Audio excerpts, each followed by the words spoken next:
A man no one dared approach, a woman no one would even glance at, and a fierce blizzard powerful enough to bury an entire town, along with everything they once believed true about each other. Black Ridge Valley survived the harshest winter in its history, but the real story isn't about the storm. It's about two people the town misjudged, and the price of arrogance when everything crumbles. If you're reading this story, please like and comment with the name of the city you're reading, so I know how far my story has come. Now, let's begin. The morning Cole Rourke came down from the mountain was the morning Black Ridge Valley remembered why it feared him.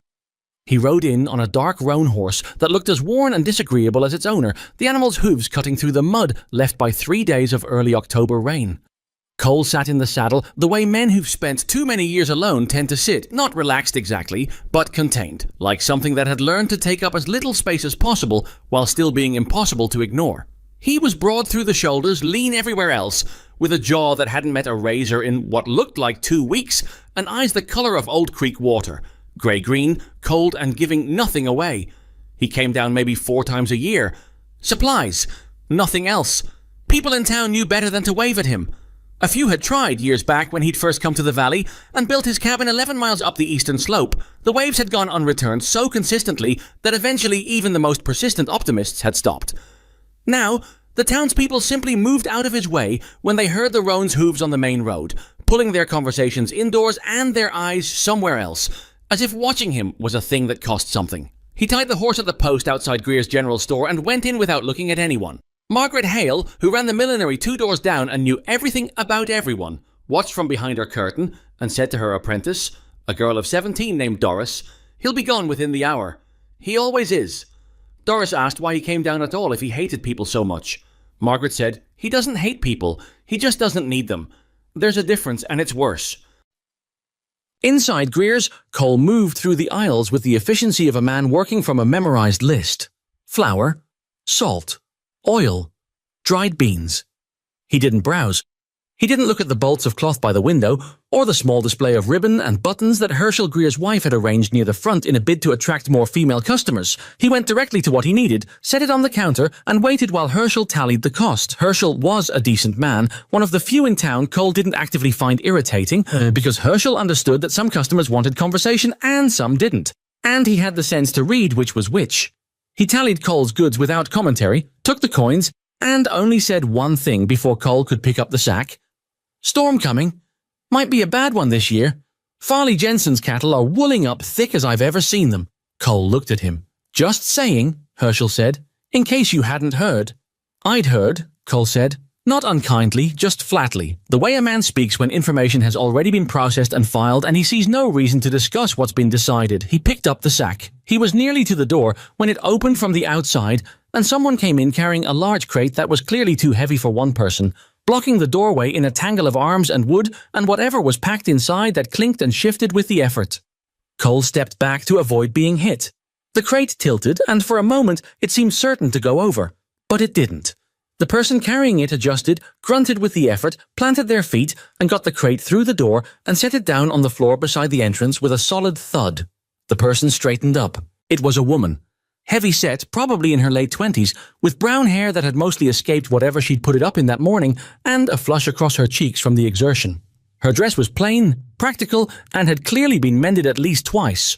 Once at the left sleeve, and once along the hem where it had gotten caught on something. She had large, capable hands and dark eyes that, when they met Cole's, didn't flinch or flutter, or do any of the things women's eyes sometimes did when they found themselves suddenly close to him. She just looked at him for a moment, then said, "Sorry, should have asked someone to hold the door."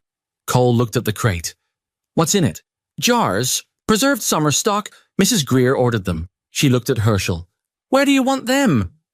"Back room," Herschel said. The woman, Cole didn't know her name, he didn't know most people's names in town, bent to pick up the crate again. Cole watched her try to get a grip on it. She managed it barely and started toward the back. He held the door open for her because it was directly in his path and standing there watching her struggle past it would have been something other than efficient. She passed him without comment. He left. He found out her name in the way he found out most things he didn't ask for directly from the ambient noise of a town that couldn't help but talk. He'd stopped at the farrier's to have the roan's left rear shoe checked, and while he waited, two women passed on the wooden walkway outside and said the name Lena Whitcomb in a tone that communicated, without any additional words, that they thought very little of her. He didn't pay it much attention. He paid the farrier, collected his horse and rode back up the mountain. He didn't think about the woman with the crate again. Or if he did, he didn't acknowledge it. Lena Whitcomb had lived in Blackridge Valley for 6 years, which was long enough that people had stopped thinking of her as new and had simply absorbed her into the town's general background as a fixture, like the water trough on Main Street or the broken step on the post office landing that nobody had fixed in 3 years. She was there. She had been there. She would presumably continue to be there. Nobody gave her much more thought than that, except when she became useful to them, which was more often than any of them would have admitted. She rented a room in the back of Ida Crane's house, a 2-story structure on the town's quieter western edge that had belonged to Ida's late husband and was now occupied by Ida, her adult daughter, Rosalie, and Lena. She'd arrived in Blackridge Valley under circumstances she didn't discuss, not from shame exactly, but because she'd found that the town's imagination was more manageable than its actual judgment, and she'd rather let people fill in the blank themselves than hand them something concrete to work with. What she'd done, in plain terms, was walk away from a marriage that would have killed her. Not physically, though there'd been a winter in Missouri when physical had seemed like a real possibility. But in every other way that mattered. She'd walked away with a carpet bag, $42, and the understanding that she would have to rebuild herself in a place where nobody knew what she was walking away from. Blackridge Valley had seemed like as good a place as any. It was remote enough that the gossip couldn't follow her, and small enough that she could earn a reputation on her own terms, if she was patient. 6 years in, she was still being patient. The work she did was various and unglamorous. She took in mending and laundering from the wealthier households, the Hale family, the Porters, the town doctor Elias Whitmore and his wife. She helped at the Greer store when deliveries came in that were too heavy for Herschel's bad back. In the spring and early summer, she worked a few days a week for Frank and Clara Dempsey, who raised pigs and chickens on the edge of town and were honest people who paid fairly and didn't make conversation about things that weren't their business. She did not complain about her situation, which some people interpreted as contentment and others interpreted as stupidity. Neither interpretation was correct. Lena was pragmatic in the way that people get pragmatic when they've learned that complaining costs energy they can't spare and produces nothing they need. She also knew, without self-pity but with a clear-eyed accuracy she'd spent a long time arriving at, that she was not considered attractive by the standards Blackridge Valley applied to women. She was heavy in a way that people in small towns in 1887 thought they had the right to comment on, and they exercised that right regularly. She had a plain face, not ugly, just ordinary, the kind of face that nobody looked at twice. She did not dress to draw attention, partly because she couldn't afford to, and partly because she'd learned that drawing attention, for her, rarely led anywhere she wanted to go. She was not naive about what she was, and she was not naive about how the town saw her. What she was, underneath all of that, was stubborn. Not the loud kind of stubborn, not the kind that argued, the quiet kind, the kind that keeps putting one foot in front of the other long after every reasonable reason for doing so has run out. She'd noticed Cole Rourke, of course. Everyone in the valley noticed Cole Rourke. He was, as Margaret Hale had once said with a mixture of admiration and frustration, the kind of man who makes a room aware of himself without trying to. Lena had watched him in the store with the particular attention she paid to people who interested her. Not romantic attention, at least not immediately, just the careful observation of someone who had learned that people were generally more complex than they appeared, and that the most interesting ones were usually the ones who seemed least interested in being known. She'd noticed the efficiency of how he moved, the way he wasn't performing anything for anyone. The fact that when he'd looked at the crate she was struggling with, he hadn't looked at her with pity or amusement. He'd just looked at the object, assessed it, and asked a practical question. She hadn't thought much of it afterward. She had too much else to think about. October folded into itself the way late fall does in mountain country, fast and without warning. 1 week the days were cold but clear, the aspens still hanging onto the last of their yellow, the nights sharp but manageable. Then a front came in from the north and everything changed in the span of about 48 hours. The sky went the particular color of old pewter that mountain people learned to read as a warning. The wind shifted direction twice in a single afternoon. Animals in town grew restless. Not the dramatic restlessness of the storybooks, but the quiet, consistent unease that shows up in livestock before any storm and in domestic animals before the worst ones. Lena noticed it because she spent enough time around Frank Dempsey's animals to know what normal looked like. She mentioned it to Frank one morning when she came out to help him with the early feeding, and Frank, who was 63 and had lived in the valley his entire life, looked at the sky and looked at his pigs and said nothing for a long moment. Then he said, Get the supplemental feed moved to the shelter barn. Lena did it. She also went home that evening and spent an hour taking stock of what she and Ida had in the house. Flour, sugar, salt, oil. They were lower than she'd have liked. She made a note to go to Greer's in the morning. She mentioned the storm to Ida at supper.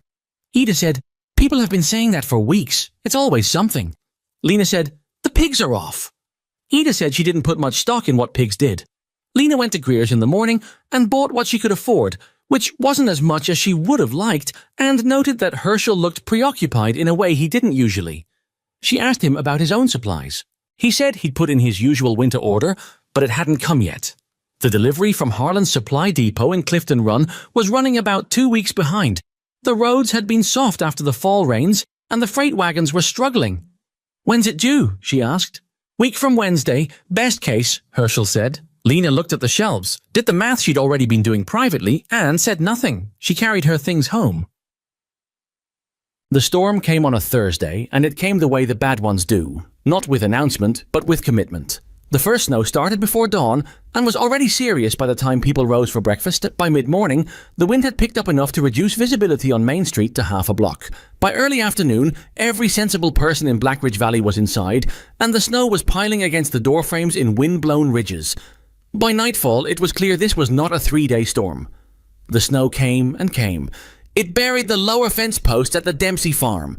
It collapsed the lean-to storage shed behind the tannery. It drove drifts up to the second-story window ledges on the north-facing houses. The roads out of the valley, there were two: the eastern mountain pass leading to Clifton Run, and the southern route through the lower hills toward Garvey Crossing. Both became impassable within 36 hours. Blackridge Valley was sealed in. The mood of the town shifted through predictable stages. The first was the kind of rugged dismissiveness that small-town mountain people often default to when faced with adversity, because acknowledging worry too early feels like weakness. By the second day of heavy snow, this had given way to a quieter, more practical anxiety.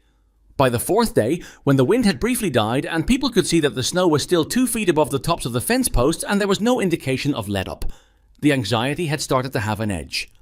The problem was supplies. Herschel Greer's shelves, which had been running light before the storm, were now a source of genuine concern. He'd opened early both days since the storm hit and sold steadily, but had also started to see patterns he didn't like. People buying more than they needed out of fear, which accelerated the depletion without any corresponding replenishment. He wasn't a man who gouged prices, but he was also not in a position to stop people from purchasing, and so the flour, the salt pork, the dried beans, and the lamp oil were going faster than they should. The wealthier families in town, the Hales, the Porters, the Whitmores, had their own reserves and were less worried, and the less worried they were, the less they felt the urgency of figuring out a collective solution. Margaret Hale said at the informal gathering that assembled in the Greer store on the fourth morning that she was sure the storm would break by Saturday at the latest, and the supply wagons from Clifton Run would come through within the week after. Nobody pointed out that this was not a plan, just an assumption. In the corner of the store, Lena Whitcomb stood near the wood stove, with her hands wrapped around a tin cup of coffee that had gone lukewarm, and listened. She'd been listening to the gathering conversations for 2 days. She'd been doing the math on Herschel's shelves for 2 days.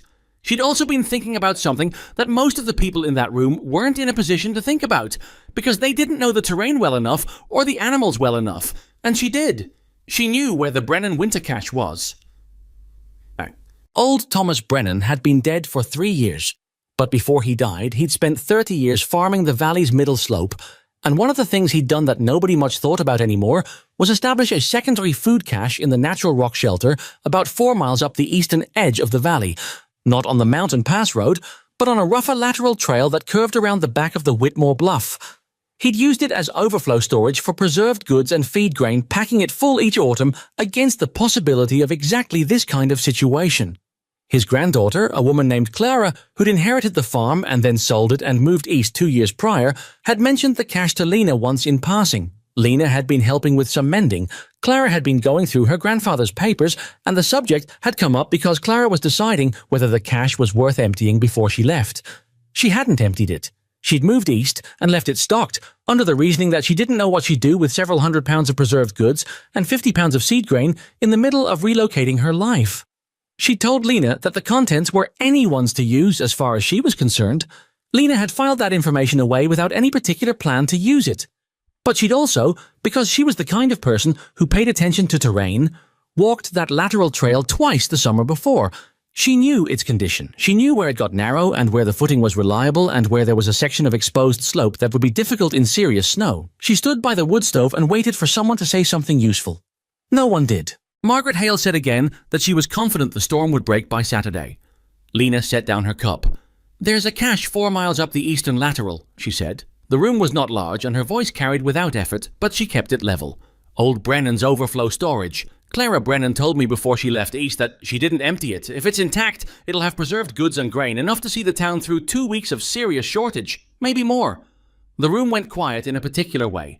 The way a room goes quiet when someone unexpected says something that requires actual consideration. Then Ned Porter, who was 45 and had the confidence that comes from never having needed to rely on anyone else's thinking, said, "Who told you about that?" "Clara Brennan. And you're certain she didn't come back and empty it?" "I'm not certain of anything," Lena said. "I'm saying it's worth checking." "The lateral trail in this weather," said Bart Hale, Margaret's husband, in a tone that treated the idea as already dismissed. "Nobody's going up that trail in 4 feet of snow." "Not nobody," Lena said. "Someone who knows it." The silence that followed that statement was different from the first one. It was the kind of silence that happens when people are trying to figure out how to respond to something without acknowledging that it might be right. Margaret Hale looked at Lena in the way she often looked at Lena, with a kind of reflexive dismissal that had never been earned by any specific incident, just accumulated from the general practice of dismissing Lena for everything consistently over years. "I appreciate the thought, Lena, but I think we should wait and see what the weather does before anyone attempts anything that reckless." Lena said nothing. She picked up her cup, found it empty, and set it back down. She was aware that people in the room were not taking her seriously, and she was aware that this was not a new experience. And she was aware that in this particular moment it was not about her feelings, but about the fact that the supply problem was real, regardless of whose mouth the solution came from. She stayed for another 10 minutes, then she left. She walked home through the snow, which was still falling steadily, and stood in Ida's kitchen and thought about the lateral trail.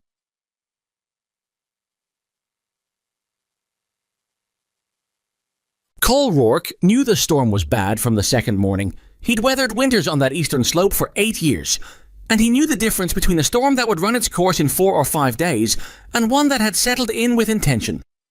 This one had the low, persistent sky pressure that preceded extended events, the kind of weather that had nothing to hurry toward, that would stay as long as it felt like staying. He had supplies. He'd always maintained more than he needed as a matter of basic practice, twice what he calculated he'd require for the longest plausible winter scenario, stored in the cool, dry space he'd dug under the cabin's main floor specifically for that purpose.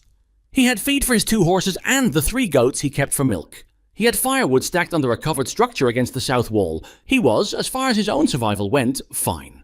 He stood at his cabin window on the 4th morning and looked at the valley below, which from his elevation was a patchwork of grey-white broken only by the dark structures of rooftops and the skeletal lines of bare trees.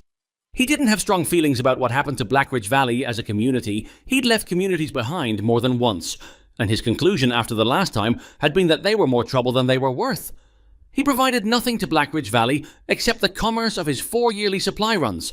They provided him nothing except goods he couldn't produce himself. It was a transactional relationship that suited him, and he didn't dress it up as anything else. But he knew the valley. He knew it the way he knew the mountain above it, not from affection, but from the practical necessity of knowing terrain you inhabit. He knew which families were on the southern end of town and which houses faced north and would run cold fastest. He knew the layout of the roads and which ones would drift badly. He knew the eastern lateral trail well enough that he'd used it twice in summer to avoid the main mountain road when it was washed out. He also knew, without anyone having to tell him, that Herschel Greer's store had been running lean before this storm and that a sealed valley with an undersupplied general store was a specific kind of problem with a specific kind of timeline before it got serious. He'd been up here 4 days thinking about it the way he thought about most things, turning it over, looking at the angles, letting his mind work at it without forcing a conclusion. He was not a man who acted quickly. He was a man who acted exactly once when he was certain and then didn't second-guess it. On the morning of day 5, he started getting his heavier gear together. He came down out of the eastern slope on the shorter approach, not the main mountain road, which was buried under a drift he estimated at 6 or 7 feet in the worst section, but a route he'd mapped for himself years ago that used the natural wind shelter of a long granite ridge to stay more manageable. It still took him twice as long as a summer descent. His horse, the roan, was in her shelter. He'd taken his steadier, older bay, moved through the snow carefully and with the unhurried patience of an animal that had seen worse. He came into town from the East End, which meant he passed the back of the Dempsey farm before he reached the main road. He noticed, with the automatic observation of a man who reads landscapes, that someone had dug out the shelter barn access and that the animal tracks around it were recent and well organized. Not the panicked randomness of neglected animals, but the contained patterns of stock that was being tended properly despite the snow.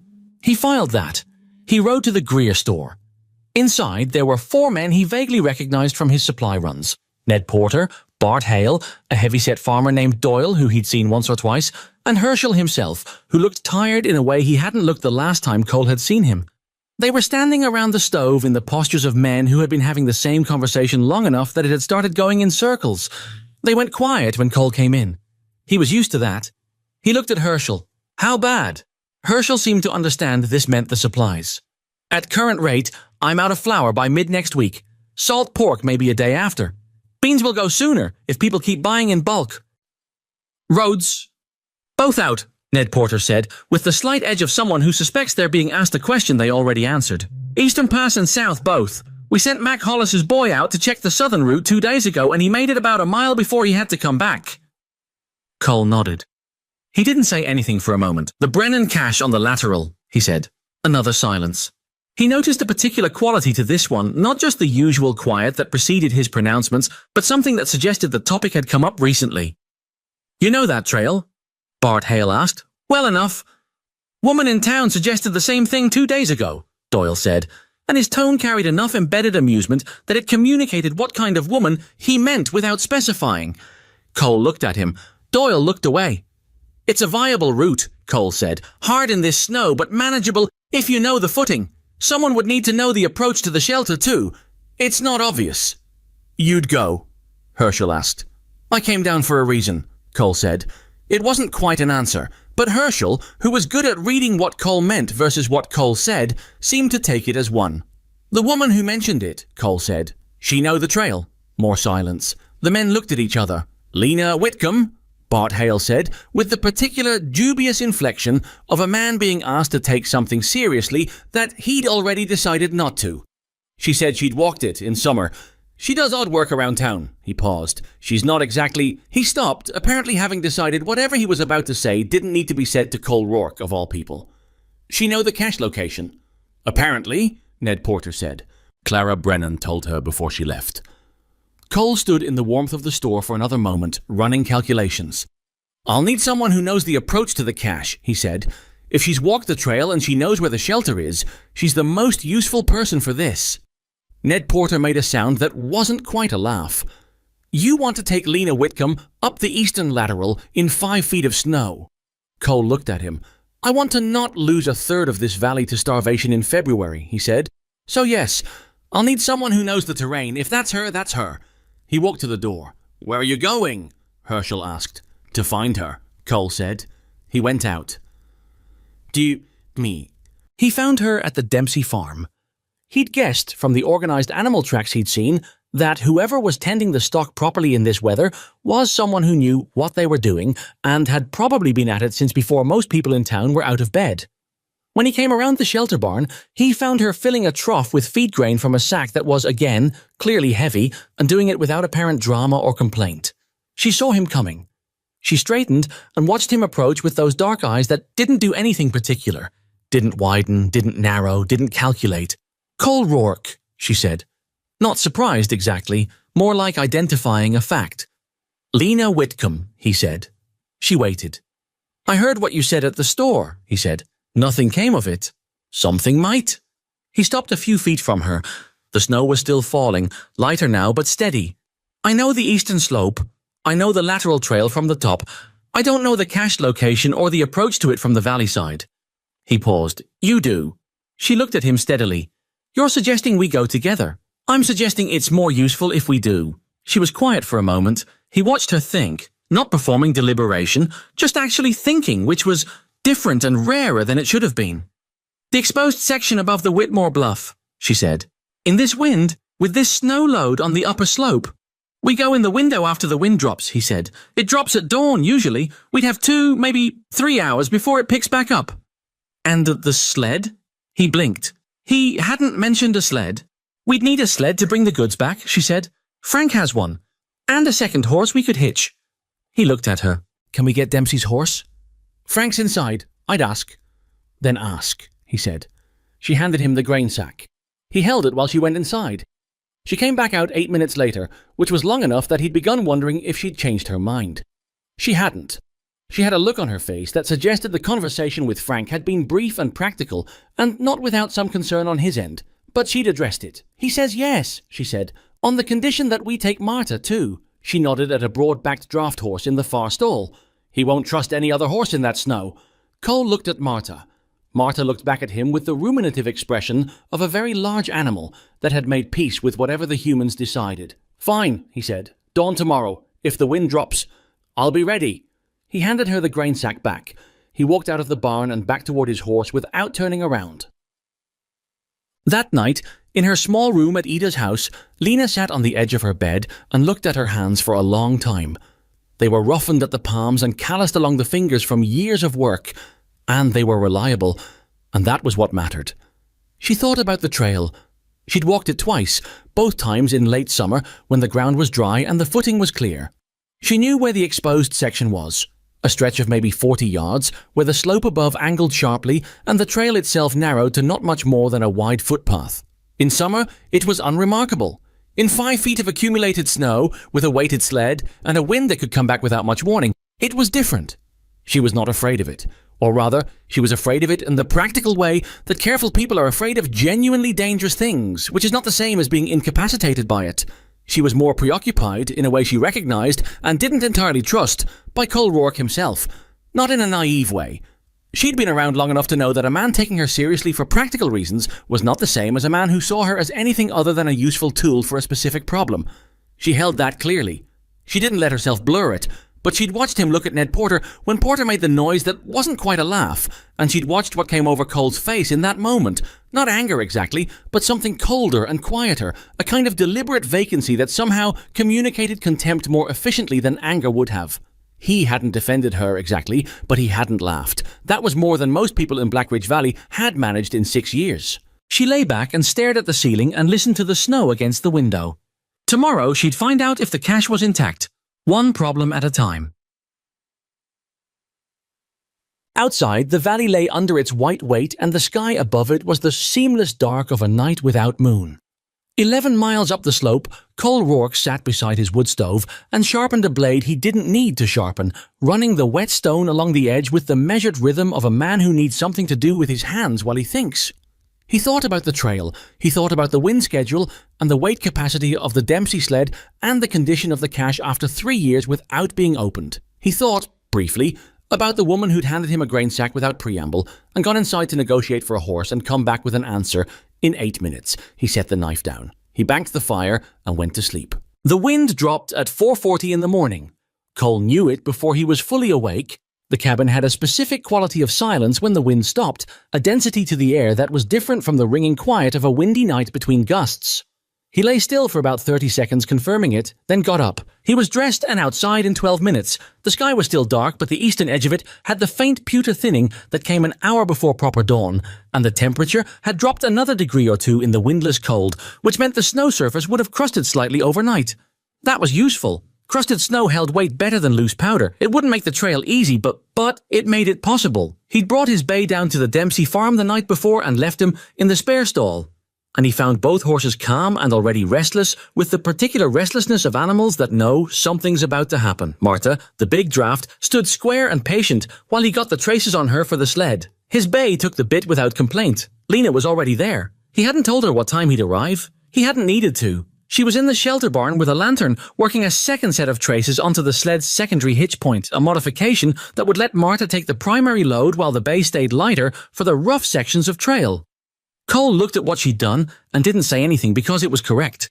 She was wearing a man's coat, heavy wool, too large for her in the shoulders, belted at the waist with a wide leather strap, and boots that looked like they'd been resoled at least twice. Her hair was pinned back tight and covered with a wool cap pulled down to her ears. She had on 2 pairs of work gloves. She looked up when he came in. Wind dropped. "About 20 minutes ago," he said. "We have maybe 2.5 hours before it comes back." "That's what I figure." She went back to the traces.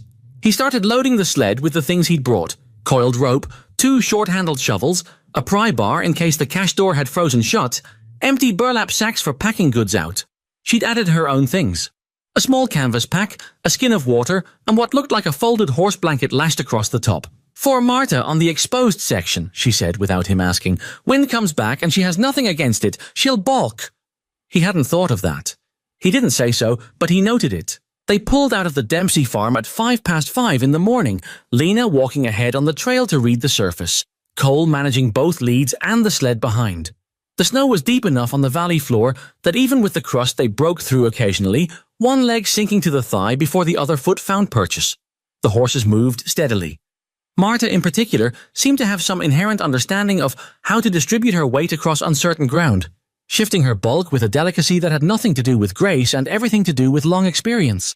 The town was dark and still around them, no lights in any windows. Nobody saw them go. The lateral trail began at the base of the Whitmore Bluff, where a gap in the scrub oak and pine marked the junction with the main valley floor. Lena found it without hesitation, stepping to the right of a particular double-trunked pine that she'd mentioned the night before as her landmark. Cole filed the landmark. He'd use it on the return. The trail itself was buried, but the shape of the terrain on either side, the bluff wall on the left, the slope falling away on the right, meant it didn't need to be visible to be followed. They moved by topography rather than sight.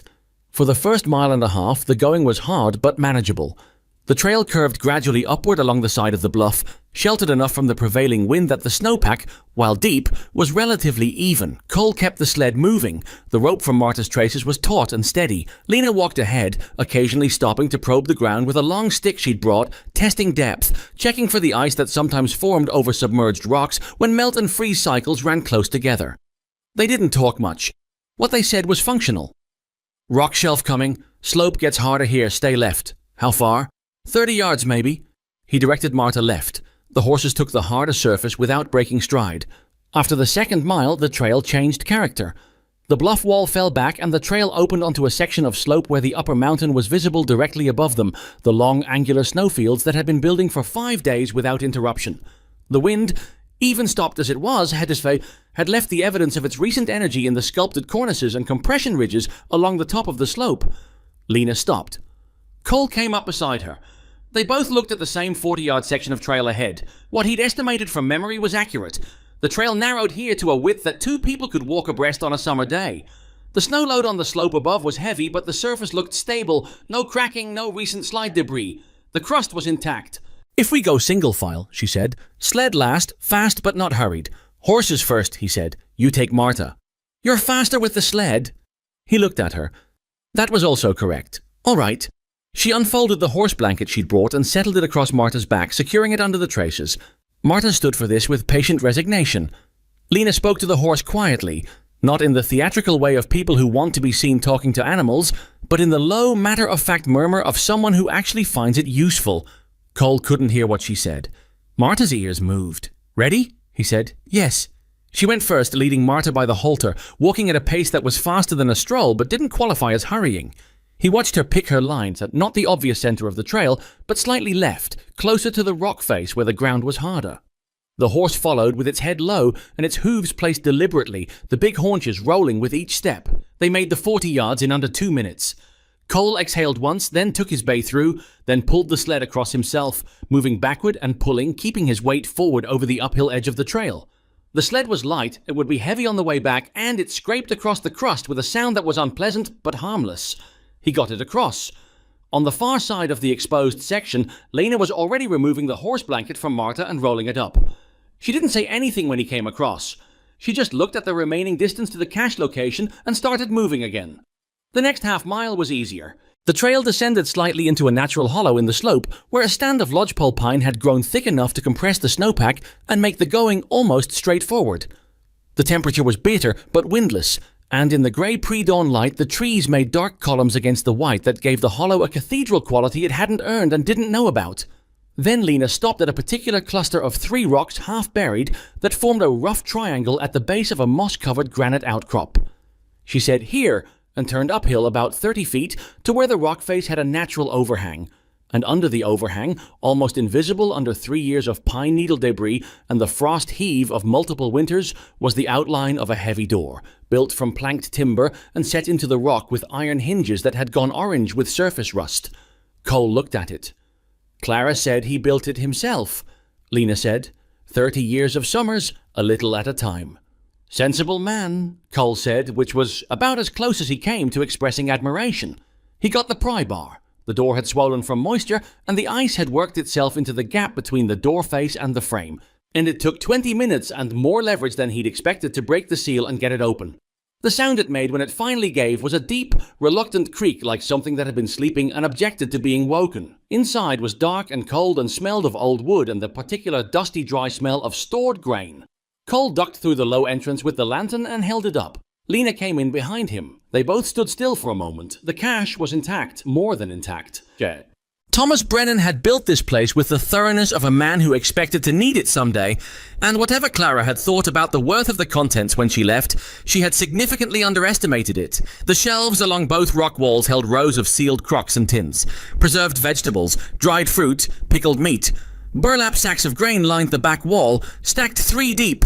There were sealed containers of lamp oil on a separate lower shelf, and a stack of something that turned out to be salt blocks wrapped in oilcloth. Lena turned slowly, taking stock. Her lips moved slightly. She was counting.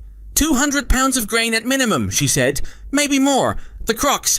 I'd need to check each one, but if they're sealed properly, most of them will still be good. She reached out and picked up a tin, checked the lid, set it back. This is enough for a month. Maybe 6 weeks if people are careful. Cole set the lantern on a shelf and started moving sacks to assess their weight.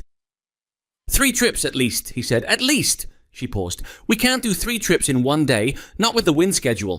No, today we take what the sled holds and mark the route. Come back tomorrow. She nodded. She was already pulling the empty burlap sacks from his pack and beginning to organize what they'd take first, prioritizing by weight, by nutritional density, by what the sled could carry without compromising the horses on the return trip. He watched her work without making it obvious he was watching, because the organization she was applying was better than what he'd have done, and he was interested in the system without wanting to interrupt it. Flour's more useful than grain in the short term, she said. Herschel has the mill equipment to process grain, but it takes time. If we take the preserved goods first, the sealed crocks and the salt pork, people can eat today. Grain can wait for the second run. Agreed. They loaded the sled in the growing daylight, working in a rhythm that developed naturally from the logic of the task rather than any negotiation. He handled the heavier sacks. She handled the crocks, packing them in the burlap with the careful efficiency of someone who knew that a broken crock on the way back meant lost food. They didn't talk much during this part. There wasn't much that needed saying. When the sled was loaded to the weight he judged safe for the return trip, they stopped. Lena looked back into the cache once, then pulled the door closed as far as it would go and wedged the pry bar across the frame to keep it from blowing open. We should tell Herschel before the town finds out some other way, she said. Cole looked at her. Porter's going to ask where this came from, she said. And then? He's going to want to manage how it gets distributed. She wasn't saying this with bitterness, just with the accuracy of someone who had watched Ned Porter operate long enough to know his instincts. Let him manage it, Cole said, as long as it gets distributed. She looked at him with an expression he couldn't entirely read. You don't care who gets the credit. I care that people eat, he said. Credit's not a meal. She held his gaze for a moment. Then she made a sound that might, in a different person's face, have become a smile. But on hers, it stopped short of that. Just a slight easing, a fraction of something unguarded. She turned back to the horses. The return trip was harder. The loaded sled dragged deep, and Martha had to lean into the traces with her full draft horse weight on the uphill sections. The exposed section of trail was the worst. Cole went ahead with a shovel and cleared a shallow channel in the crusted snow for the sled runners, which helped, and Lena brought Martha through with the same unhurried firmness she'd used on the way up. The big horse made sounds of effort but didn't balk. The wind began to come back when they were 3/4 of the way down. It started as a breath from the northwest, almost nothing, but Cole felt it on the back of his neck and recognized it. Move, he said. Lena didn't ask why. She picked up the pace. He matched her. They came off the lateral trail and back into the valley floor 20 minutes before the wind returned in force, bringing with it a fresh wave of snow from the north that hit the western face of the bluff like a thrown sheet. Standing at the base of the Whitmore double pine, they could see the exposed section of trail they'd come through completely disappear into white within 5 minutes of their clearing it. Lena looked at it. Cole looked at it. "Tomorrow," he said. "Same window. If it holds, it'll hold." He wasn't certain of that. But standing in the returning cold with the loaded sled behind them and the trail wiped out above them, certainty was not something he had to offer, and he didn't pretend otherwise. She pulled her coat tighter. The wind was hitting properly now, and her face had gone pale with cold, the flush of exertion fading quickly in the temperature drop. "You should get to Greer's," he said. "Get that unloaded where people can see it."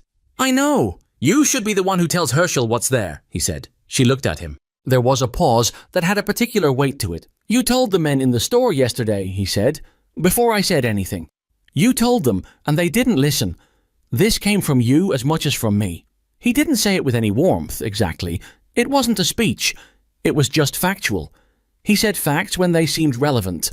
Lena was quiet for a moment, then she said, "Ned Porter won't see it that way." "Ned Porter's opinion of how things happened is Ned Porter's problem," Cole said. Something passed across her face. He couldn't name it, and he didn't try. "All right," she said. They brought the sled into town together, and the first person to come out and see what was on it was Herschel Greer himself, who'd been watching from his store window and stepped outside in his shirt sleeves despite the cold when he saw the load. He stood in the snow and looked at the crocks and the tied bundles and the salt blocks and didn't say anything for a full 5 seconds. Then he looked at Lena. Then he looked at Cole. "The Brennan cache," he said. "Most of what's preserved is still good," Lena said. "There's more. We need to go back tomorrow." Herschel looked at the sled one more time. His expression was the expression of a man who has been genuinely worried for several days and has just had that worry interrupted. "Come inside," he said. "Both of you. There's coffee." Cole thought about declining. He usually declined. He looked at the store door, then at Lena, who was already moving toward it with the matter-of-fact efficiency she brought to most things. He tied the horses and followed. Inside, the stove was going strong and the smell of coffee was real, and the space was small enough that Cole felt the walls on his peripheral awareness in the way he always felt in closed spaces. He stood near the door while Herschel poured, and he wrapped both hands around the cup when he got it and let the heat work into his fingers without giving any indication of how much he needed it, because his hands had gone numb somewhere on the return trip, and he hadn't wanted to say so. Lena sat on the edge of the counter and drank her coffee, and explained the cache contents to Herschel in the organized, precise way she'd catalogued them in her head. And Herschel wrote things down on a scrap of paper and nodded, and occasionally asked a question that she answered without hesitation. Cole listened. He'd known plenty of people who were competent at one thing and chaotic at everything else, or who were capable under pressure in narrow situations and fell apart when the circumstances changed. He was trying, with the cautious methodology he applied to most assessments, to figure out which category Lena Whitcomb belonged to. He didn't have enough information yet. He finished the coffee. He set the cup down and said, "Dawn tomorrow. Same meeting point." He meant it for Lena. She looked at him. "I'll be there," she said. He nodded once. He went out. The wind hit him full in the face when he stepped off the boardwalk, and he put his head down and walked to his horse through the returning storm. Behind him, through the store window, though he didn't look back to confirm it, the light from Herschel's lamp made a rectangle of warm yellow against the grey-white afternoon. He rode back up the mountain with the empty sled trailing behind him, and the wind at his back and his mind working over the things he'd observed that day and what they added up to. He didn't reach a conclusion. He was still working on it. The news about the cache moved through Black Ridge Valley the way all news moved through small towns. Imperfectly, in pieces, with each retelling adjusting the shape of the story in small ways that added up to something noticeably different from what had actually happened. By the afternoon of the first day, most people knew that supplies had been found somewhere up the eastern slope. By evening, the version circulating through the Hale household had Cole Rourke leading a solo expedition to a cache he'd known about for years. By the following morning, when Ned Porter retold it at the informal gathering in the back of the tannery, the story had acquired the quality of a thing that had been inevitable, as if the men of the valley had collectively decided on a solution, and Cole had been the natural instrument of it, with the practical details of trail navigation and cache knowledge smoothed over into the background where they didn't require attribution. Lena heard the various versions without comment. She was not surprised. She had 6 years of practice at not being surprised by this particular kind of erasure, and she had long since decided that surprise was a luxury she couldn't afford. What she focused on instead was the second run. The wind dropped again at 5 in the morning, and again she was at the Dempsey barn before Cole arrived, and again they moved out in the pre-dawn grey without ceremony. The second trip up the lateral trail was harder than the first. The channel Cole had cleared in the exposed section had partly filled overnight, and they had to stop and work it clear again before bringing the horses through. It cost them 40 minutes. Cole dug without complaint, but she could see the calculation in his expression, the constant monitoring of time against wind. They made it. They loaded the sled heavier this time, because they'd seen what the trail could hold and had a better sense of what Marta could manage. On the way down, one of the crock bindings came loose and she had to stop and repack it by hand in the cold, her fingers clumsy in the doubled gloves, while Cole held Marta's head and kept her from stepping sideways off the trail's packed edge. "Left one," he said. She looked. The left binding had gone slack too. She fixed it. "Thank you," she said. He didn't respond to that. He just turned back to the horse. They brought the second load into town before the wind returned, and this time there were people waiting. Not because anyone had organized a welcome, but because word had gotten out about the timing and several families had come to Greer's with the practical purpose of knowing what was available. Herschel had set up a distribution system overnight, written in his careful hand on a sheet of paper tacked to the counter, household size, daily allotment, the date of first distribution. It was a sound system. Lena had suggested most of it, sitting at Herschel's counter the night before with the coffee going cold beside her while she worked through the arithmetic of how long the cash contents would need to last against a realistic estimate of when the roads might clear. Herschel had listened and written and occasionally pushed back on a number, and they'd revise together until they had something workable. She didn't mention that part to the people who came into the store. What happened in the store that second morning was not dramatic. It was, in fact, the opposite of dramatic. It was the specific relief of practical people receiving practical information about a practical problem being managed. Herschel distributed the first allotments. Families took what they were given. A few people asked questions. He answered them. Cole stood in the corner near the door, which was where he always stood when he had any reason to be in an enclosed space with more than 3 other people. He had his arms crossed and his expression in its usual configuration of deliberate neutrality. Most people ignored him, which suited him fine. A few cast glances his way with the lingering unease he produced in people who associated him primarily with the stories they'd constructed about him over the years. Margaret Hale came in mid-morning with Doris, her apprentice. She spoke with Herschel, expressed her relief at appropriate length, and then turned to Cole and said, with the particular graciousness of a woman who considered herself generous for applying it to people she didn't think deserved it, "We owe you a great deal, Mr. Rourke." Cole said nothing for a moment. Then he said, "You owe Lena Whitcomb the same." Margaret blinked. The blink was small but visible. The brief recalibration of someone whose internal accounting didn't have a line item for that. "Of course," she said, in a tone that was agreeable on the surface and hollow underneath. She left without looking at Lena, who was at the far end of the counter, helping Herschel stack the second load's contents for organized distribution. Cole watched her go. Lena didn't look up from what she was doing. She'd heard. He knew she'd heard from the slight set of her shoulders and the way her hands, which had been moving efficiently, paused for just a half-second before continuing. He didn't say anything to her about it. He didn't think she needed him to. The third run was 2 days later, when the wind dropped again and stayed down long enough. By this point, the lateral trail had been traveled enough that the path was broken in and firmer, and the trip up was faster than either previous run. They found the cache door as they'd left it. Pry bar wedged, ice reformed around the edges, requiring effort to open, but manageable. They cleared out the remaining contents. The last of the sealed crocks, the grain sacks, the salt blocks, the lamp oil. The cache, emptied, looked smaller and older than it had when they'd opened it. Just a rock hollow with rough shelves and the smell of wood and cold earth. Cole stood in the entrance and looked at it for a moment before pulling the door closed for the last time. He built something that lasted 30 years and fed a town that didn't know it needed feeding, Lena said from behind him. She was talking about Brennan, Cole understood. Most people don't leave anything that useful. Cole pulled the door shut. He thought about that. He thought about what he'd built on his mountain over 8 years. The cabin, the root cellar, the covered firewood structure, the water channel he'd dug to redirect a spring closer to the house. All of it built for one person. All of it precisely calibrated to sustain exactly the life he wanted to live, which was a life that didn't require or produce anything beyond its own maintenance. He didn't say this. He latched the cache door and picked up the pry bar. On the return, about a half-mile down from the exposed section, the trail narrowed unexpectedly where an overnight slide had pushed a low-debris shelf across the path. Not a full avalanche, just a slump of accumulated snow from the upper slope, maybe 2 feet high and 6 across. Cole assessed it. Not dangerous, but an obstacle for the loaded sled. He started shoveling. Lena took the second shovel without being asked and worked the opposite side. They cut through it in about 15 minutes, working in the particular efficient silence that had developed between them over the 3 days of this, not the silence of people who had nothing to say, but the silence of people who had figured out that what needed doing was more important than commentary on what needed doing. When they'd cleared enough path for the sled, Lena straightened and pressed one hand against the small of her back. A quick involuntary gesture she immediately stopped making. "Strained it on the second day," she said, not asking for sympathy, just explaining the gesture since he'd seen it. Should have said. "Wouldn't have changed anything." He looked at her. She was right, and she knew he knew she was right, and the exchange lasted exactly as long as it needed to. He took the heavier end of the next sack.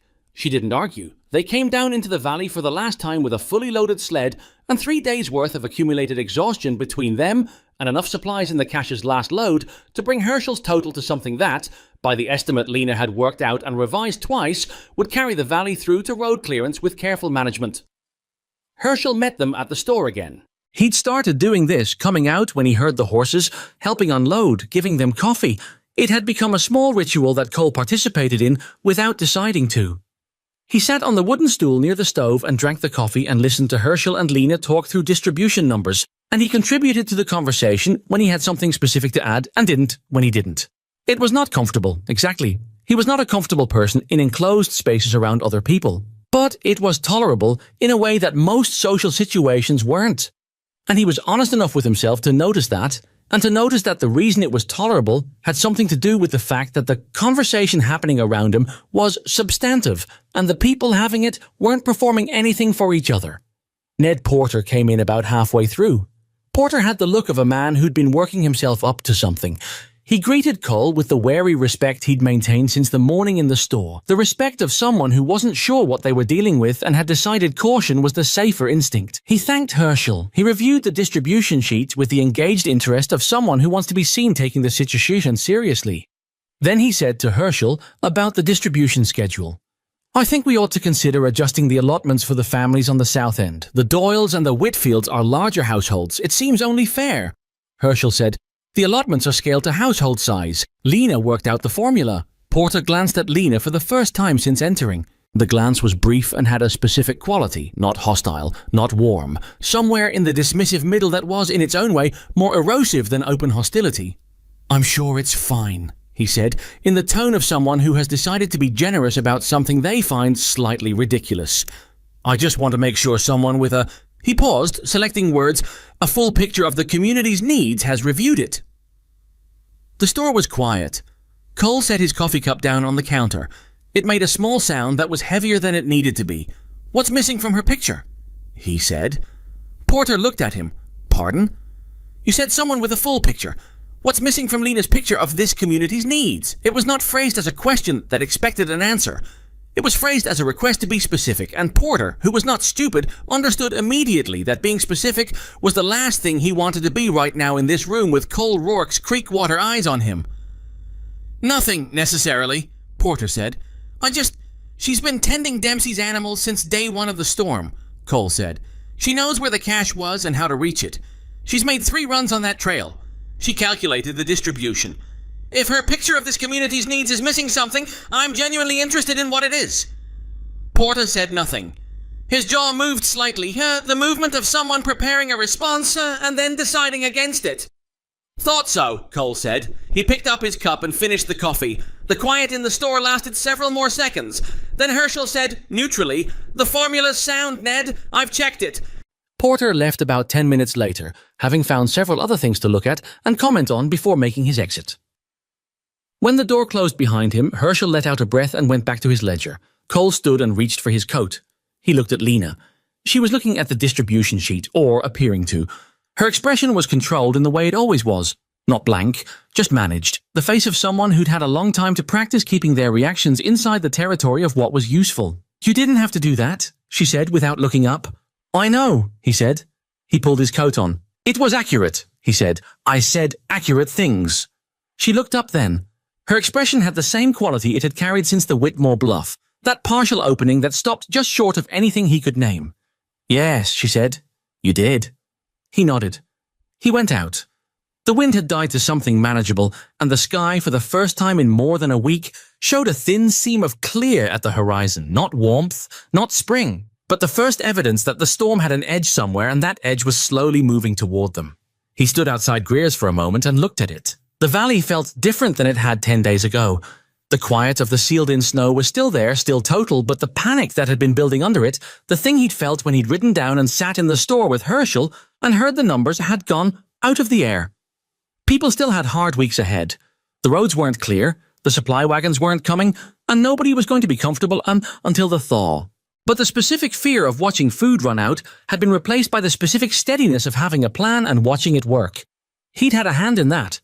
He knew it. He hadn't expected the other thing, the degree to which the work had been shared, and how naturally it had been shared, and with whom. He untied the bay and mounted, and for the second time since this had started, he did something he didn't do on his way out of town. He looked back. Herschel's window had warm light in it. The distribution sheet on the counter, the numbers in Lena's handwriting, that he'd read over her shoulder on the second night, the formula she'd built from a frank and unsentimental assessment of what the town needed and what it had. He turned the horse up the mountain. That night, sitting by his own stove with the wind reduced to something that no longer shook the shutters, Cole did something he hadn't done in a long time, which was sit without doing anything else. No sharpening, no planning. Just sitting, with the fire going and the silence of the mountain around him. He thought about 8 years of building things for one person. He thought about the cash, and what it meant that someone had built something that outlasted them and fed people who didn't know his name. He thought about Lena Whitcomb's face when he'd said accurate things to Ned Porter, and the way she'd said, "You didn't have to do that." Not gratitude exactly, and not surprise, but something that fell between them, and that he didn't have a word for, which unsettled him in a way he wasn't used to being unsettled. He was a man who was good at cataloguing what he knew, and clearly marking what he didn't. He'd spent 8 years making sure the boundary between those two things was clean and respected. He was becoming uncertain where that boundary was with regard to Lena Whitcomb, and uncertainty for him was not a comfortable place to be. He put more wood on the fire. He sat with it a while longer. Then he went to sleep. The seam of clear sky Cole had seen on the horizon did not deliver what it seemed to promise.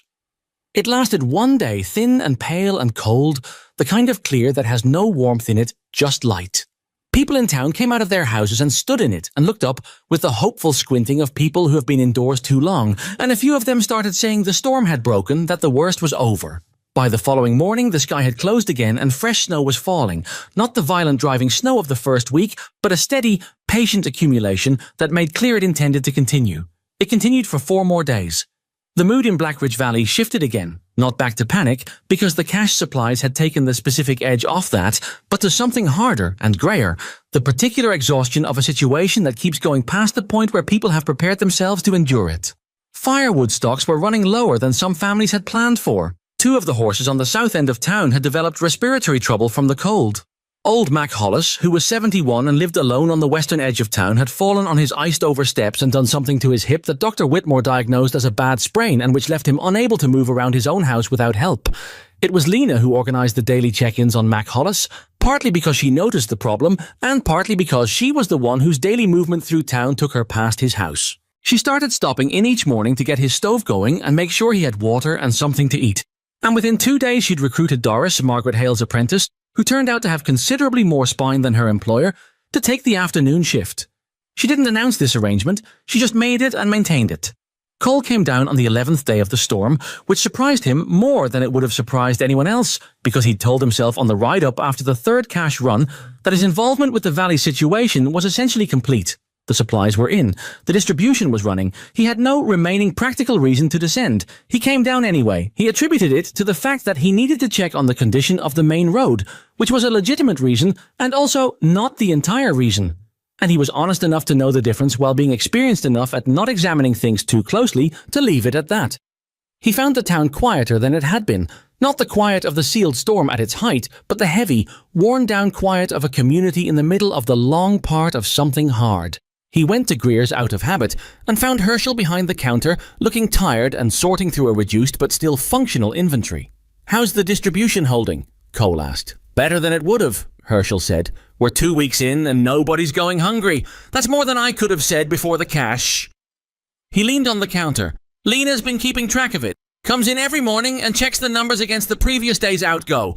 She's caught 2 errors I made, once in the flour count, once in the lamp oil." Cole said nothing. "She's also been looking after Mac Hollis," Herschel said. "In case you were wondering," Cole looked at him. "I wasn't."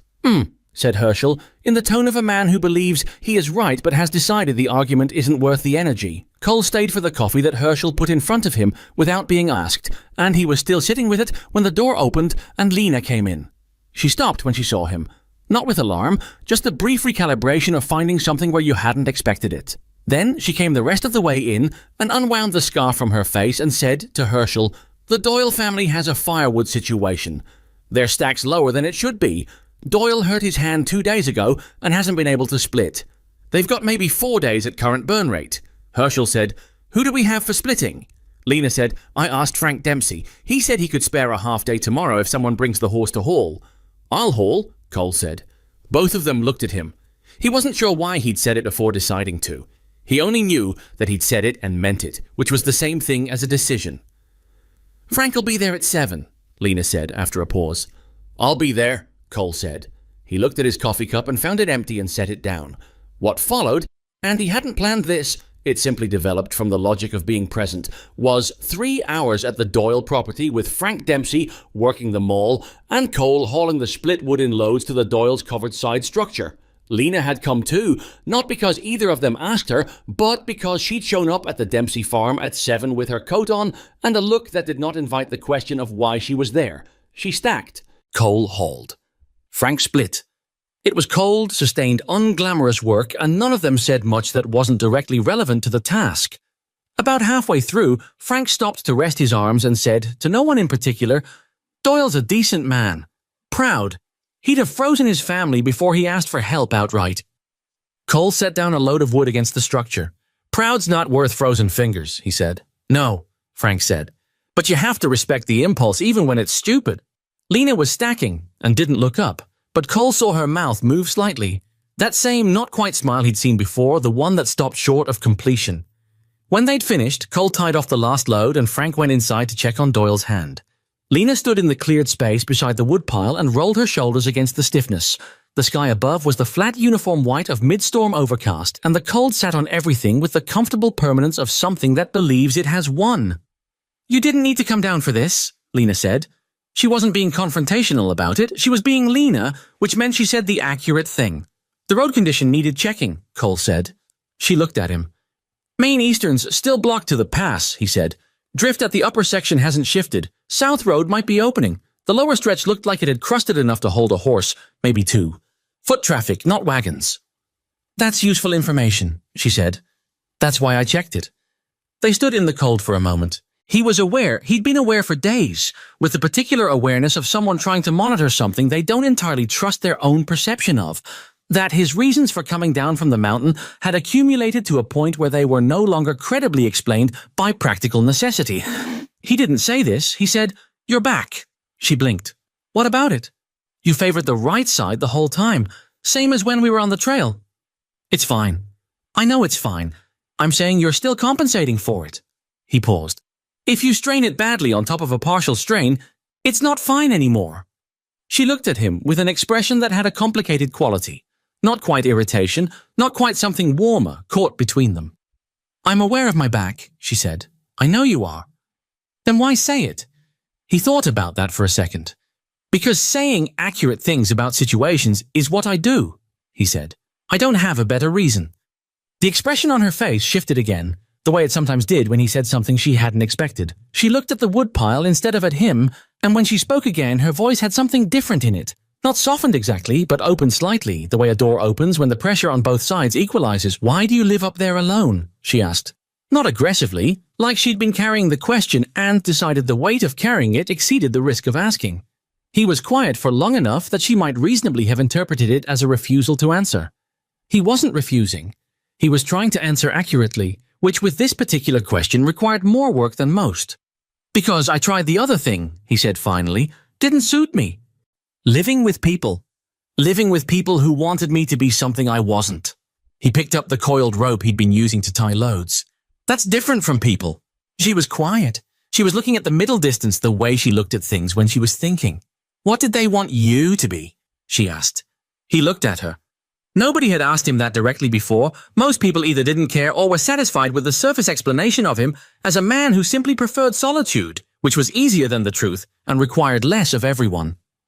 "Smaller," he said, or larger, depending on the person. Either way, something other. He paused. You get tired of adjusting yourself to fit what other people need you to be, and then finding out the fit was still wrong anyway. She nodded slowly. Not the nod of someone who's being polite. The nod of someone who recognizes what they're hearing. Yes, she said. You do get tired of that. He looked at her. Missouri, she said. Not as an explanation, just as a word, the way people sometimes offer a single word to mean a whole chapter they don't intend to read aloud. He understood this. He had a word like that too. He didn't say what it was. You build something out here, he said, on your own terms. I'm still building it, she said, slowly. The town's not… She stopped, started again. It's not easy to be here the way I am. No, he said. I imagine not. She looked at him then, directly, with the full dark steadiness of her eyes, and said, Does it bother you, how they treat me? He held the question. He knew what the honest answer was. He'd known it since the morning in the store when Bart Hale had started a sentence he'd decided not to finish. Since Ned Porter's noise that wasn't quite a laugh. Since Margaret Hale's hollow, of course. Yes, he said, it bothers me. Lena held his gaze for a moment, then she looked away and he saw her jaw move in the slight contained way of someone absorbing something. That's the most anyone here has admitted to, she said quietly. Cole didn't know what to do with that, so he did what he generally did with things he didn't know what to do with. He filed it, and he moved on to the next practical thing. South Road, he said. If the crust holds another day or two, a rider could probably get through to Garvey Crossing, send word about the road status, get an estimate on when the freight wagons can move. Lena straightened. The shift was visible from the personal back to the practical, which was the register they both inhabited most naturally and most safely. Who would go? She asked. Someone who knows horses in hard conditions. He paused. Not Porter. A ghost of something crossed her face. No, not Porter. She thought for a moment. Herschel's nephew, Tom. He's 22 and he's been riding these passes since he was 12. He's sensible. Does he know the South Road? Better than most. Talk to Herschel tonight, Cole said. If the crust is still solid tomorrow morning, Tom should go first light. I'll talk to him. She said it with the straightforward confidence of someone who had made plans and followed through on them before and expected to do so again, and Cole registered this the way he registered most things about Herschel, with a careful, honest attention that he'd stopped pretending was purely practical. They walked back toward the center of town separately, which was simply how the direction of their respective purposes took them. He had to check on his horses at the Dempsey barn before heading back up the mountain. She was going to Greer's. He was halfway to the barn when he heard his name. He turned. She was 10 yards back standing in the snow and she said, You could stay. He looked at her. In town? She said, clarifying quickly but not flustered. She didn't fluster. There are situations that still need managing, and you know this valley better than most people who live here. Herschel has a back room. It's not… She paused, and for the first time since he'd known her, there was a quality of uncertainty in her face, just briefly, just visible. You don't have to go back up tonight. Cole stood in the snow and looked at her for a long moment. He thought about the mountain, the specific quality of its silence, the stove, the stored firewood, the 2 horses and 3 goats who needed feeding and were getting it. The cabin he'd built for a life he'd designed specifically to not need anything that could be taken away. He thought about Lena Whitcomb standing in Greer's store 10 days ago, saying there's a cache 4 miles up the eastern lateral to a room full of men who hadn't listened, and then walking out and going home to figure out how to make it work anyway. I'll stay through tomorrow, he said. The South Road situation needs someone to coordinate. She nodded. The back room at Greer's is warm enough. All right. She turned and walked toward the store. He watched her go for 2 seconds, which was 1 second longer than was strictly necessary, and then turned toward the Dempsey barn. He fed the horses and checked their legs and talked to Marta for a few minutes in the low, functional murmur that he used around animals, which was the same murmur he'd heard Lena use. He noticed the similarity and didn't spend time on it. He stayed. The back room at Greer's was not comfortable. It smelled of onions and had a narrow cot that was 2 inches shorter than Cole needed it to be, and a stove that burned too hot or not enough, with no perceptible middle setting. He slept badly and woke early and lay in the dark listening to the valley. The wind was down. He got up. He was outside in the cold dark before 5, and Tom Herschel, 22, serious-faced, already saddled up at the Greer hitching post, nodded at him with the respect of a young man who has been told certain things about a certain person and has decided to take them at face value until given a reason not to. Lena was there too. Cole looked at her. "I told him about the crust conditions on the lower section," she said. "And the bend above the Whitfield property where the ice sometimes hides under fresh snow." Tom nodded. "I know the bend." "Good," she said. "Stay north of center on it." "Yes, ma'am." Cole gave Tom the route information he had from the previous day's road check. Tom listened carefully and repeated the key points back without being asked, which was the sign of someone who understood the difference between hearing and knowing. Cole approved of this without saying so. Tom rode out south into the dark grey of the pre-dawn and disappeared around the valley's lower curve. Cole and Lena stood in the cold and watched him go. "He'll make it," she said. It wasn't wishful. It was the assessment of someone who'd looked at Tom Herschel and done the math. "He'll make it," Cole agreed. They stood there for a moment in the particular quiet of the aftermath of a decision being set in motion, the hinge point between preparing and waiting. Then Lena said, "Herschel opens at 6. There's coffee." "I know," Cole said. They went inside. Tom Herschel came back the following afternoon. He rode in from the south with his coat caked in ice at the collar and his horse blowing hard, and the news he carried was specific and useful in the way that only first-hand information can be. The south road was passable by a single rider in good conditions, but not by wagons. Not yet. The lower valley's drifts were manageable, but the middle stretch, where the road curved between two exposed ridgelines, had accumulated badly and would need clearing of thang before freight could move. He'd made it to Garvey Crossing in 4.5 hours, sent word by telegraph to the supply depot in Clifton Run, and received a reply before he left. The depot was aware of the valley's situation, the freight wagons were staged and ready, and they estimated 3 to 4 days to clear and pack the road from their end, once conditions permitted. Herschel listened to all of this standing behind his counter and then sat down heavily on the stool he kept there, the way a man sits when weight he's been carrying finally gets to come down. Cole was in the store when Tom came in. So was Lena.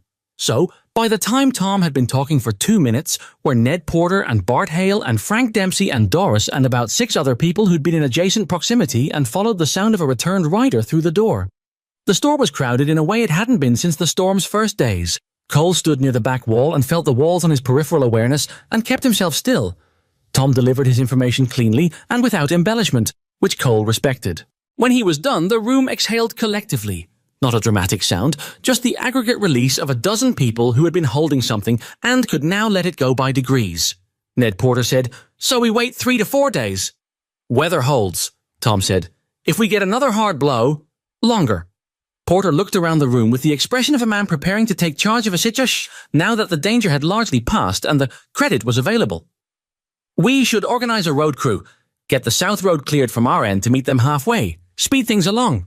Several people agreed. There was the kind of productive murmuring that happens when a community has been passive for long enough that the opportunity for action feels like relief. Cole watched it and felt nothing particular about it.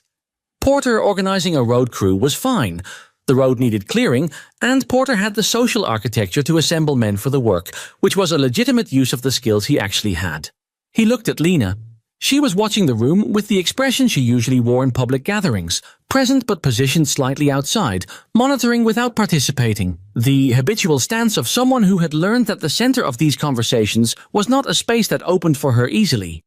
But something was different today, and it took him a moment to identify what it was.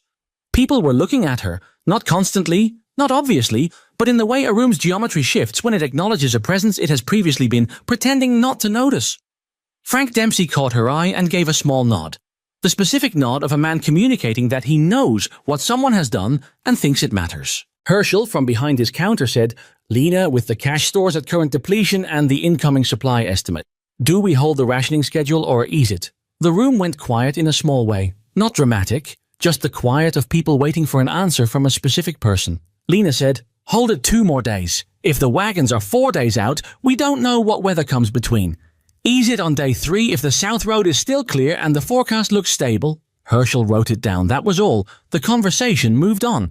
But Cole had noticed the quality of that small quiet, and he understood what it represented. Not a transformation, not a sudden collective enlightenment, because people didn't work that way. Just a small recalibration, the kind that happens when a community has watched someone do something real for long enough that ignoring it requires more effort than acknowledging it. It wasn't everything, it wasn't justice, if you wanted to use that word. It was a town of imperfect people adjusting their behavior by a few degrees in the direction of accuracy.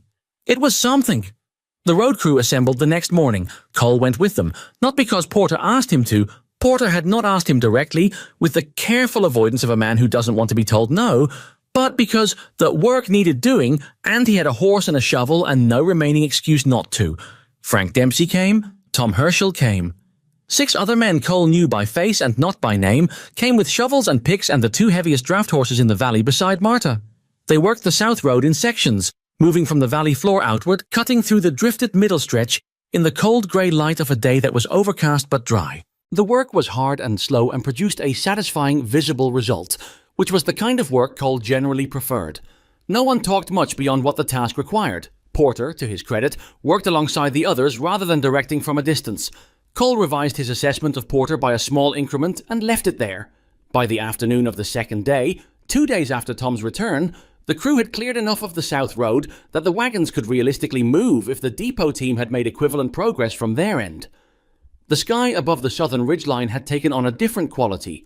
Not warm, but less committed. The weight of the storm, which had sat on the valley for 2.5 weeks, was thinning. On the evening of that second day, Cole walked back through town toward the Dempsey barn where his horses were, and he stopped outside Greer's store because the light was on inside, and through the window he could see Lena at the counter, going over the distribution records with the same methodical attention she'd applied to them every evening since the supplies had come in. He stood outside for a moment, which was the kind of thing he did not generally do, and he was aware of doing it. He went in. She looked up. She didn't say anything. She waited, which was what she did. "Road's clear enough," he said. "Wagons should come through in a day or 2. Herschel will be relieved," she said. Yes. He didn't have a practical reason to be there. He stood in the warm store with the distribution ledger open on the counter, between them and the smell of Herschel's stove and the quiet of the evening around them, and said, "I've been thinking about what you said." She looked at him steadily. "I've said a number of things." "You're still building something here," he said. "That's what you said. Slowly." She was quiet. "You've been building it in the wrong direction," he said. "Or, not the wrong direction, the harder one. Trying to build toward people who keep moving the mark." Her expression didn't change exactly, but it did something. A slight deepening, like something being pressed into shape. "I'm aware of that," she said. "I know you are," he said. "I'm not telling you something you don't know. I'm saying—" He paused because he was reaching the edge of the territory he was comfortable in, and he knew it, and he kept going anyway. "I'm saying that building toward people who keep moving the mark is a specific kind of waste, and you're not a person who should be wasting what you have." Lena put her pencil down on the ledger.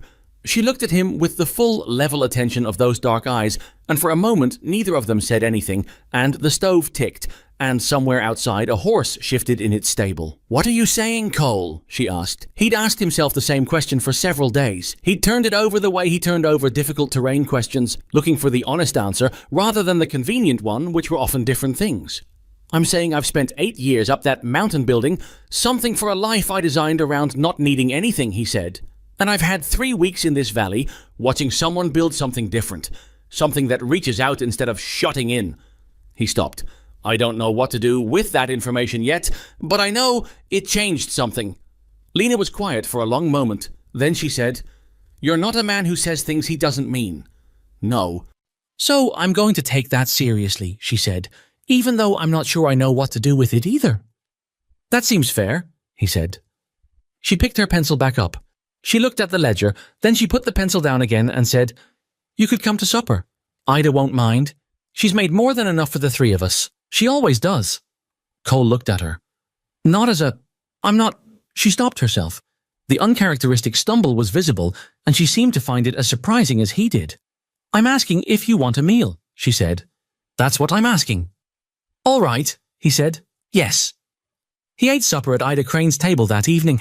Ida, who turned out to be a small woman in her 60s, with sharp eyes and the manner of someone who has learned to read situations quickly, having survived a number of them. She put a plate in front of Cole without ceremony and asked him 2 direct questions about the road conditions and listened to the answers and then didn't ask any more questions, which made her, in his estimation, an exceptionally sensible person. Lena sat across from him and ate, and they talked, carefully and then less carefully, and then with the particular ease of people discovering that they can occupy the same conversational space without performing anything for each other. He said something at one point about the goats on his mountain, a practical observation about winter feed, and she laughed. Not politely, actually laughed, briefly and without preparation, and the sound of it was so unguarded and specific that it caught him off guard in a way he hadn't anticipated. He didn't laugh, because he wasn't built for it in the same way, but something in his chest rearranged itself slightly. Rosalie Crane, Ida's daughter, came in from the back room during the meal and looked at Cole with undisguised curiosity and then at Lena with an expression that Lena responded to with a flat look that communicated clearly that the expression was not required. Rosalie sat down and ate and kept her expressions to herself thereafter. After supper, Cole stood on the porch outside Ida's house in the cold, and Lena stood beside him. The sky had cleared while they ate, genuinely cleared, not the thin pewter clearing of 10 days ago, but a deep, open black with stars running wall to wall. The kind of sky that only appears when a weather system has actually finished with a place and left it behind. The cold was still serious. The snow was still everywhere. The valley was still buried. But the air had changed. "It's breaking," Lena said. "Yes," he said. They stood in the cold and looked at the sky, and Cole thought about the 8 years behind him and whatever was ahead of him, and the significant difference between those 2 territories. He was not a man who made decisions quickly. He was a man who made them once, when he was sure, and then committed. He wasn't sure yet, but he was closer to sure than he'd been in 8 years, and that itself was a kind of information. "I'm going to come down more," he said. Not as a declaration, just as a fact being stated. Lena turned and looked at him. "More than 4 times a year," he said. She held his gaze. "Why?" "Because there's more here than I was accounting for." She was quiet. Her breath made a small cloud in the cold air and dissipated. "That's a careful way of saying something," she said. "I'm a careful person." "I know," she said. "So am I." A pause. "I'll be here." That was all. It was enough. He went to the Dempsey barn, checked his horses, and slept in Greer's back room for the last time that winter. In the morning, the supply wagons from Clifton Run came through the South Road. 4 wagons, 2 outriders, a driver who'd been making this route for 12 years and who pulled up in front of Greer's and said, with the cheerful bluntness of a man who lives outside, "Heard you had a rough one?" Herschel said, "We managed." The wagons unloaded into the store through most of the morning, and the town moved with the released energy of people emerging from a long pressure. Not celebration exactly, more the quiet, practical satisfaction of a community that had come through something and knew it. Firewood was shared between households that had extra and households that were short. Dr. Whitmore made a final round of the South End families and reported no serious health situations. Old Mac Hollis took his first steps without a guide since his fall, reported by Doris with the pride of someone who considers it partly her accomplishment. Cole stood outside the store in the watery morning light and watched the valley moving around him, and he had a thought that was unfamiliar enough that he noticed it. He didn't want to go back up the mountain. Not yet. Not because the mountain had become something bad, but because what was down here had become something it hadn't been 3 weeks ago. Ned Porter found him mid-morning. Porter had the look of a man who had been preparing what he wanted to say, which usually meant it was going to be more complicated than it needed to be. "I want to say something," Porter started. Cole waited. "About Lena," Porter said. "What I said in the store, about a full picture." He stopped, started again. "It wasn't a fair thing to say." Cole looked at him. "I'm not saying I was wrong exactly to wonder about the distribution," Porter said, which was the kind of qualifier that revealed exactly as much about a person as they think it conceals. "I'm saying how I said it was. It wasn't fair to her." "No," Cole said, "it wasn't." Porter seemed to expect more from Cole in this moment. Absolution, or at least confirmation, that the apology had landed properly. Cole gave him neither. He just stood there. "All right," Porter said after a moment. "I'll say it to her too." "Good," Cole said. Porter went. Cole watched him walk toward the store, and he thought about all the ways a person can fail someone, not from cruelty most of the time, but from the accumulated laziness of never having been required to look at them properly. Porter wasn't a cruel man. He was a man who'd had the luxury of not examining his assumptions, because his assumptions had never cost him anything. The winter had cost everyone something. That was perhaps the thing about hard seasons. They charged a price from everyone equally, regardless of what the town thought about you on a clear day in July. He found Lena at the Dempsey farm in the afternoon, doing the same thing she'd been doing on the morning he'd first approached her there. Yeah, the feeding, the stall checks, the patient maintenance of animals that needed tending regardless of what the weather was or what the town was doing. She moved through the work with the same economy she always brought to it. He leaned on the stall door and watched her for a moment. "Porter's going to apologize to you," he said. She looked up. "Did you tell him to?" "No." He decided. She considered this. Will it change anything? It was a real question, not a rhetorical one. She genuinely wanted to know what he thought. "Some things," he said. "Not everything. Not quickly." He paused. "But some things do change, even in towns like this." She looked at him with the steady directness that he'd come to understand was not hardness, but honesty. The expression of someone who had decided, somewhere along the way, that being honest about what things were cost less in the long run than pretending otherwise. "Yes," she said, "they do." She went back to the feeding. He picked up the grain sack she'd set down. They worked through the afternoon in the barn's dim warmth, while outside the valley slowly remembered what it felt like to breathe, and the snow began, not melting yet, still weeks from that, but settling, compressing, losing the aggressive height it had accumulated over 3 weeks of storm. The light that came through the barn's upper window was still the pale flat light of winter, but it had changed angle. Spring was not here. Spring was not even close. But it was somewhere on the calendar, in a way that it hadn't seemed to be 2 weeks ago. The things worth saying about that winter in Black Ridge Valley are not the dramatic ones, not the cash runs, or the exposed trail section, or Cole Rourke saying accurate things to Ned Porter in a general store. Those are the events, and events are just the surface of things. What happened underneath was simpler and harder to name.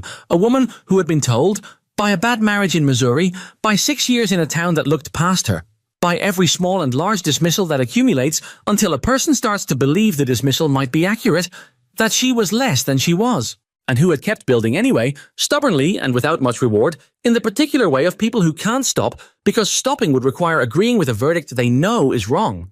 And a man who had built his whole architecture of living around the premise that needing something was the same as being exposed to losing it, and who had been right about enough things for long enough that he'd stopped questioning whether this particular premise deserved examination.